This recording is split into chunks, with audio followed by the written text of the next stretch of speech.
It is really picking up very well, and of course voice is still growing also. It's not that voice is diminishing, but it's clear that for us the icing on the cake will in the future be the data development. We saw very strong growth in the first half year. Actually in the second quarter it was close to 70% growth for data. But it also means that we need a lot of investment for that new area, because that's quite a capacity constrained area in our networks.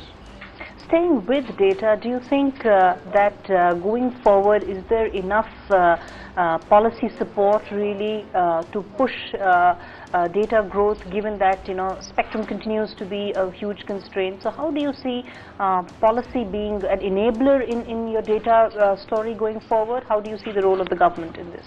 Well, we of course are very supportive of the Digital India agenda of the government. That is I think the really good news for India. But to make it happen, it is very clear that we will need a lot more spectrum. Even if you take Vodafone, we only have 3G spectrum in half the country. And even where we have spectrum, it is already very much capacity constrained. So the issue is that if the government wants this to move forward and to get to far more broadband connections, we will have to get more data spectrum. And as you know, the regulator, the TRAA, has come out with a very good set of recommendations how that could happen. So let's hope that the government does the right thing there. We talked about 3G, we talked about how 3G spectrum, there are no pan-India operators in 3G, but at this stage there seems to be no visibility on when the next round of 3G auctions, if at all, they will take place. And how do you think, how big a dent do you think that is going to be for the sector? We have always asked for not just a 3G auction, but an auction where there is ample spectrum available in 2G, 3G and 4G bands. Because actually as an operator you have a choice. You have a choice for a technology, and depending on your market position you might actually choose to roll out today more 3G or jump immediately to 4G. The availability of 3G spectrum specifically, as you know, is very much a discussion between the Department of Telecom and the Defense Department, because there is 3G spectrum available. There is a swap being discussed of what we call 1900 spectrum and 2100 spectrum. Let's hope that that discussion very soon comes to a conclusion, because that would make the next spectrum auction a lot better. Staying with the spectrum auction, which is what the government is really looking at this stage, somewhere around February 2015. But at this stage, the contours that are being discussed could actually be hugely negative for the sector, given that most of the spectrum that is really coming up for auction is just renewal, and in some sense that could really be a body blow to the sector. It can be extremely disruptive for some operators. There are 4 operators that in altogether 11 circles have spectrum up for sale, and actually no fallback spectrum. In the last spectrum auction, if you would lose your existing spectrum, there was enough new spectrum available to be able to buy other spectrum. We are now in a situation that in many circles there is absolutely not enough new spectrum available, which means that you have to at any price buy back your existing spectrum, or you will lose the business. Now that's a really disruptive scenario. Right. Do you think that there has to be some intervention probably at the Prime Minister's office level to be able to resolve this? Because you're just talking a couple of months away from a scenario which could really be hugely disruptive for the sector. Well, I hope that the government sees this. The regulator came out with a very good report and has listed all these issues. Adding more depth to the balance sheet of the telecom operators will in the end also add more NPAs to the banks. It will lead to disruption for customers. It will reduce the investment of rollout of networks. And with a policy that is still there, where the government says we want 600 million broadband connections in the future, in 2020 in India, with already today 90% of the internet users being only on mobile, you can see how important it is to make more spectrum, make more spectrum available. So would you look at approaching courts, or do you think resolving this through a dialogue with the PMO? What do you think is the correct way to address this issue of spectrum availability? Well, the first address for us is of course DOT, the Ministry of Telecom. Right. But I'm sure, like we have done in the past, if we don't get an answer in the end, we might have to escalate it. Escalate it and probably explore all legal and other options as well. Well, let's first say that of course we would like to know that then the government is fully aware of it, which means that yes, you could write to the Prime Minister's office and then see what kind of relief you could get after that. But it's a very serious issue. At this stage, what do you think how aggressive, or what really would be your strategy for the auctions, given that we're talking about it for the next round, which is slated in the next 2 to 3 months? Well, if the auctions happen, then we have very little choice then to participate and to bid for the spectrum. But the prices might go very high, and that will then for sure limit our opportunity in the future to invest in networks. And what do you think could be the impact on this on tariffs and of course on the overall health of the sector? In the end, every rupee we pay to the government is an investment for us, and investments in the end need a return, which means that yes, tariffs might go up, but that's never a step change after an auction. That will go gradually. Okay. Moving on to remaining with the policy decisions, some of the other core issues like spectrum sharing, spectrum trading, and also M&A guidelines, these have been talked about, discussed at length for several months now, in fact quarters, but no decision seems to have been taken on this. So what do you think the regulatory headwinds continue for the sector? I think the regulator has done a very good job in all these issues by giving good recommendations. We might not totally agree with some of them, but at least there are recommendations. But it's now all waiting in DOT for a decision. But no decision has been taken. So policy headwinds sort of continue for the sector, given that there's still no clarity. No, we're all waiting for it. Right. And how important do you think these could be for the sector? Well, spectrum availability is really the big issue in the sector, and if we would get spectrum sharing and spectrum trading, that would at least partially give us maybe some relief.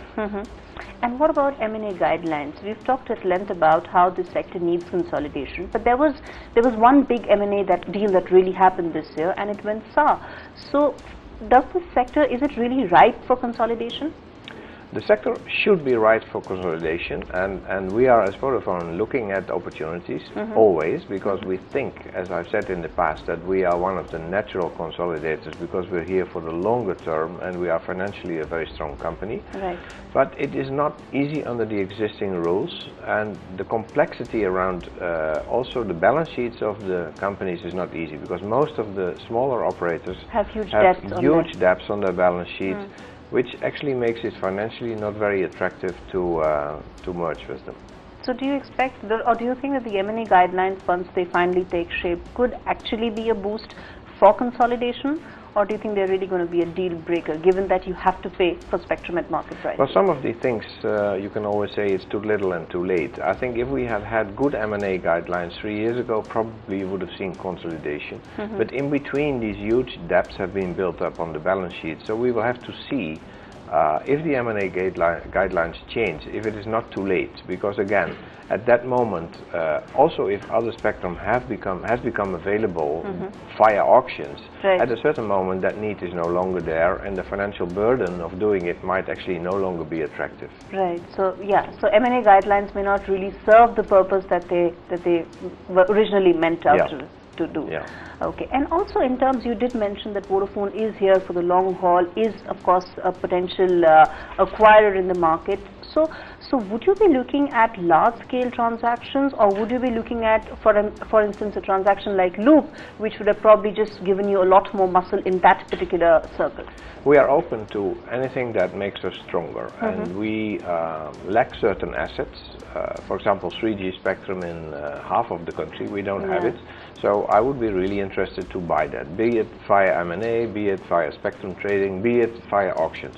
There might be other assets. Loop was a very specific deal in a place like Mumbai, where we already have a very strong market position, so for us that did not make sense. But you might see other transactions coming up which might make sense for Vodafone also. Aircel and Arcom have a lot of 3G spectrum, so that makes sense. As I said, if anyone would be willing to sell it, assuming that we get spectrum trading allowed, then we are interested to talk about that. Let's talk about the kind of investments that Vodafone would look at in India. There has already been talk about how India is a very strong and a very important market for the company globally. But if you can just put a set of numbers to this to back the claim as to what is the kind of investments that you're looking to put in the Indian market. If you look at the Vodafone Group, then India is absolute #1 if it comes to customers. We are now #4 if it comes to revenue, and we're #5 if it comes to operational profit, which is a bit misleading because operational profit in a capital-intensive business is absolutely far away from bottom line profit. So you can see that it's a really important country for the Vodafone Group, and it's actually growing also the fastest. Over time, what we will see is that the Vodafone Group, of course, spending a lot of capex in these 3 years. As you know, there is a program called Project Spring, which partly uses the proceeds from the sale of Verizon Wireless in the US as an additional investment.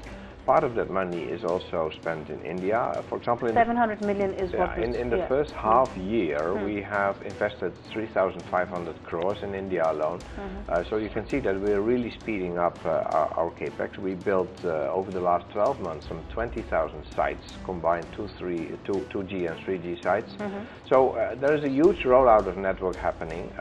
And that is meant as a boost of the investment. After 2.5 years, that will slow down to a normal level.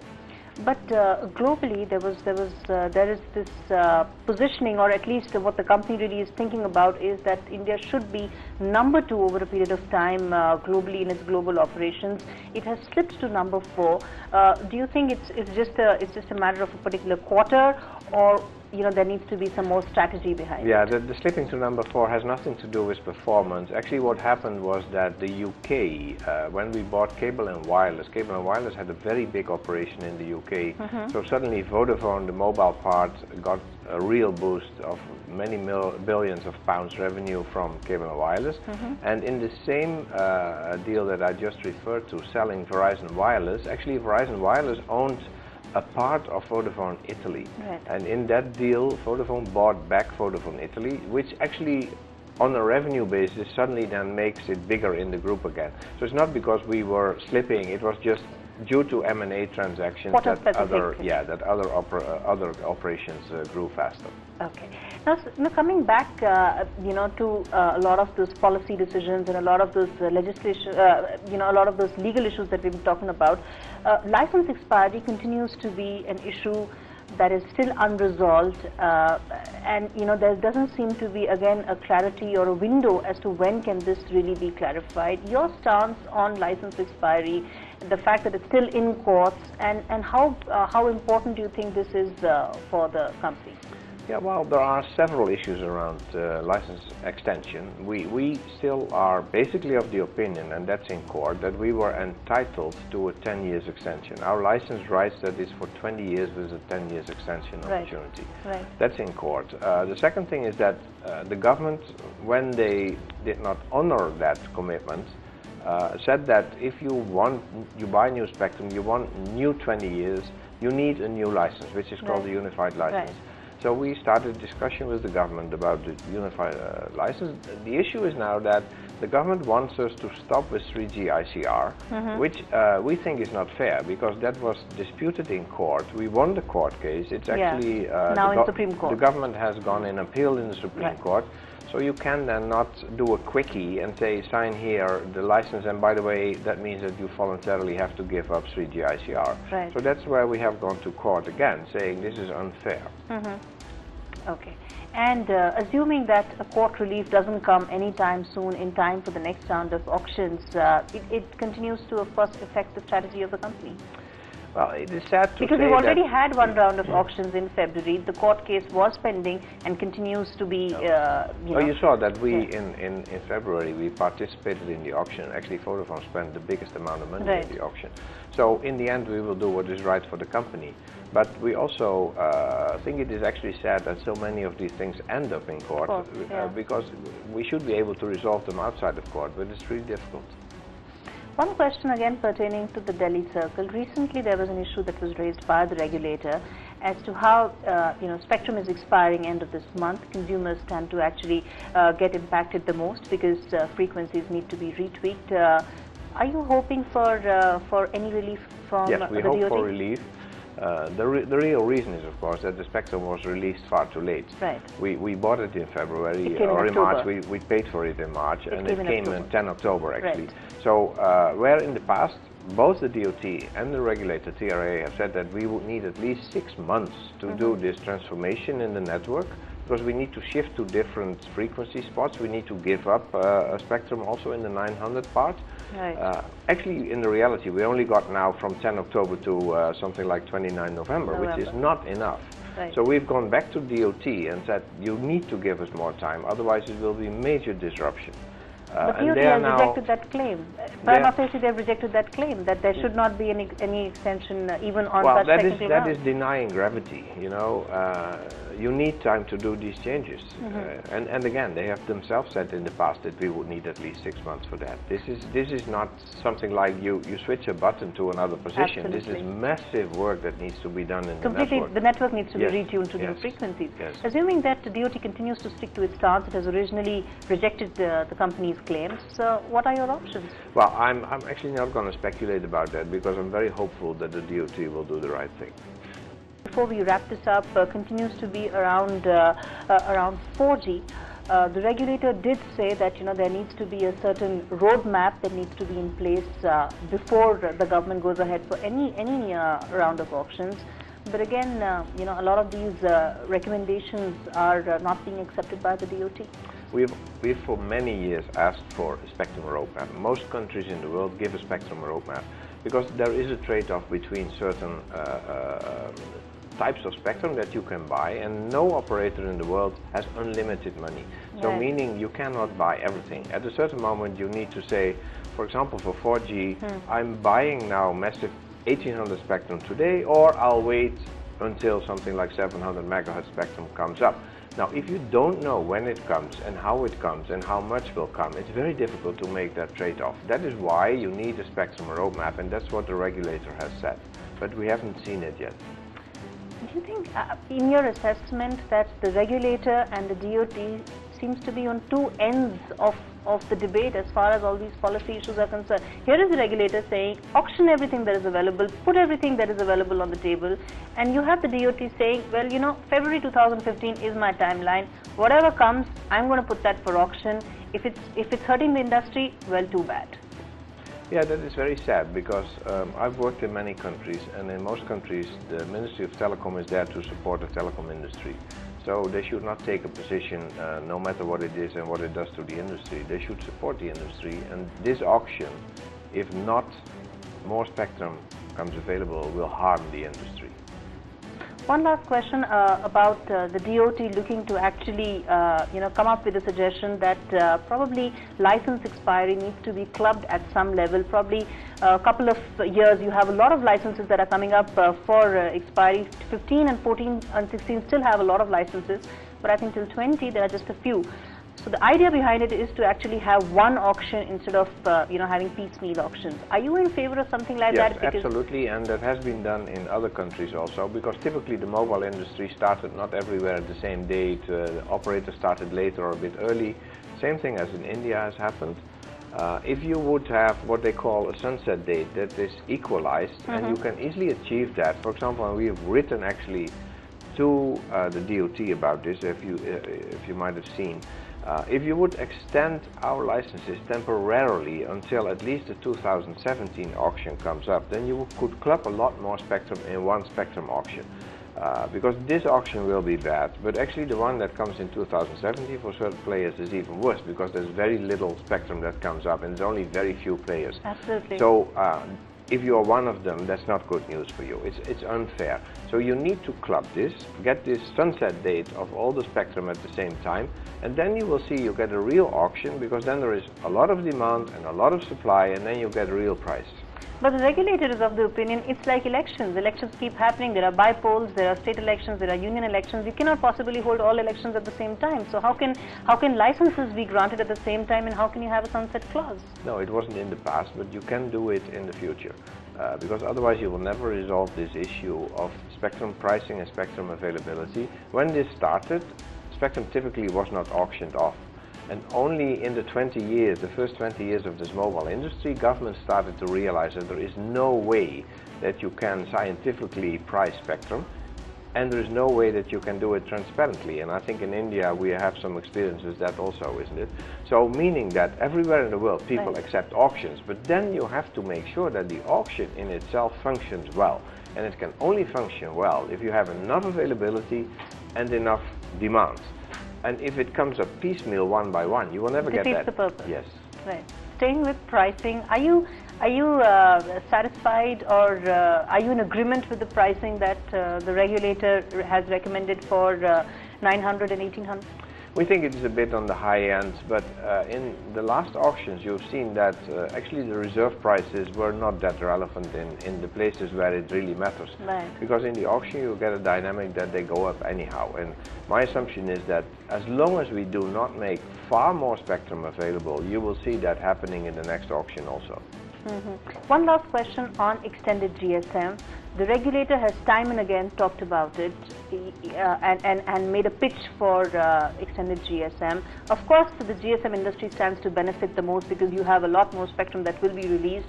But the DoT again is of the opinion and has in fact rejected this recommendation at prima facie. So what do you think could really happen as far as extended GSM is concerned? 900 spectrum is really good spectrum, and the high end of the 850 of the 800 band is called the eGSM band, meaning you can use it just as well for 900. It's the same technology.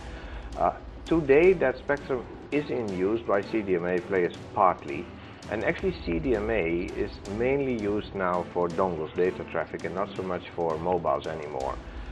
So you could put that spectrum far better to use by shifting the CDMA players to another slot in the same band, which is doable, and then freeing up a lot of this spectrum, which actually is very valuable spectrum. So it's financially also good news for the government, because there are for sure takers of that for that spectrum.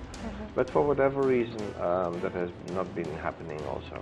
Mr. Pieters, one last question. In terms of, you've been in this market for a very long time. Do you think pricing power has returned to the sector, to the incumbents, and do you think the worst for the sector is behind, at least in terms of the competition that existed a couple of years back? If you talk about the worst, it's very difficult to define that, because the sector is really not one sector in a way that is a big difference. If you are the number one player in the market or the number 6 or 7, your financial results are completely different, your investment level is completely different, your appetite for new spectrum is completely different. I think in general we have to say that there are too many operators in India. That's also why there is not enough spectrum for the big operators, because it's all being consumed suboptimally. So over time, only consolidation can resolve this. Is there enough pricing power? We have seen prices going up in 2013. It is now more stable, but I'm sure that over time consumers are willing to pay for a better quality service. What you see today is that the quality of the service is deteriorating because the volumes are enormously increasing. Our data volume has gone up 200% in a few years, and we didn't get additional spectrum. So I'm sure that if we get more spectrum, and you can only get that by consolidating the industry and making more spectrum available, then the quality of the service would go up, and then some price increase would also be justified. Right, we leave it at that. Thank you so much, Mr. Pieters. Thank you so much for your time. Spectrum issues continue to plague the sector, and unless big policy decisions are taken, Indian telecom will continue to suffer. Find us on Facebook at facebook.com/ETNow, and don't forget to click the like button. You can also follow us on Twitter at ETNowLive. To stay updated with all our programming, hit the subscribe button on our YouTube channel by logging on to youtube.com/user/ETNow.